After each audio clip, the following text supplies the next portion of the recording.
और आइए अब नजर डालते हैं अभी तक की 5 बड़ी खबरों पर। जारी संघर्ष के बीच दुनिया की निगाहें अमेरिका और अमेरिकी राष्ट्रपति डोनाल्ड ट्रंप के बयानों पर टिकी रहती है।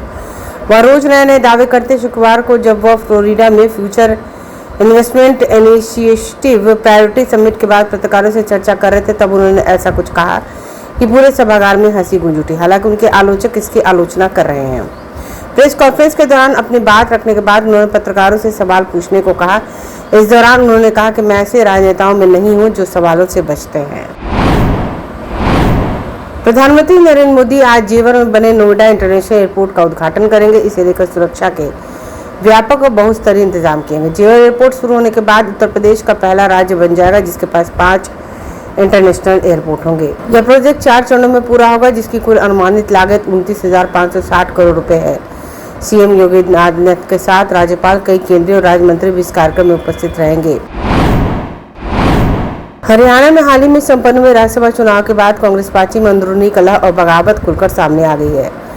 क्रॉस वोटिंग के मुद्दे पर पार्टी द्वारा उठाए गए सख्त कदमों के बाद अब कई विधायकों ने पार्टी छोड़ने की अटकलें तेज हो गई हैं।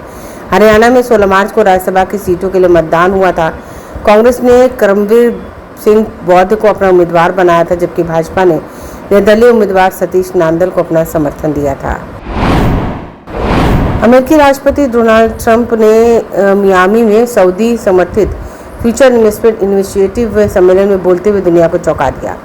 उन्होंने स्टेट ऑफ होर्मुज को स्टेट ऑफ ट्रंप कह दिया, फिर खुद ही अपनी गलती सुधारते हुए कहा, माफ कीजिए, मैंने गलती से कह दिया state of Hormuz. Fake news वाले कहेंगे कि एक्सीडेंट था, मेरे साथ एक्सीडेंट बहुत कम होते हैं। कुछ रिपोर्टों में तो यह भी कहा गया है कि ट्रंप ईरान में खदेड़ने के बाद इस स्टेट का नाम स्टेट ऑफ अमेरिका या अपने नाम पर रखने का विचार कर रहे हैं।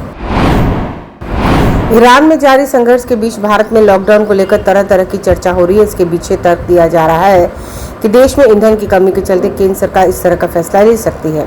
हालांकि सरकार ने बार बार ऐसे किसी भी संभावना सिरे से खारिज किया। इस बीच केंद्रीय गृह मंत्री अमित शाह ने कहा कि एलपीजी सिलेंडर या ईंधन की कोई कमी नहीं है और भू राजनीतिक तनाव के कारण वैश्विक तेल की कीमतों में उछाल के बावजूद भारत आपूर्ति तथा कीमतों को बनाए रखने में कामयाब रहा है।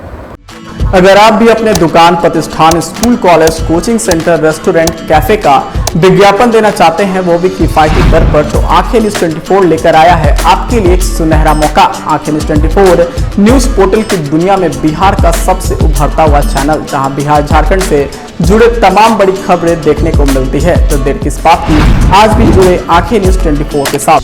क्या आप पत्रकारिता के क्षेत्र में अपना कैरियर बनाना चाहते हैं?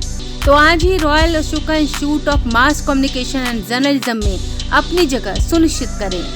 आर्यभट्ट ज्ञान विश्वविद्यालय पटना से मान्यता प्राप्त 100% प्लेसमेंट के साथ royal Ashoka Institute of Mass Communication and journalism नामांकन जारी है।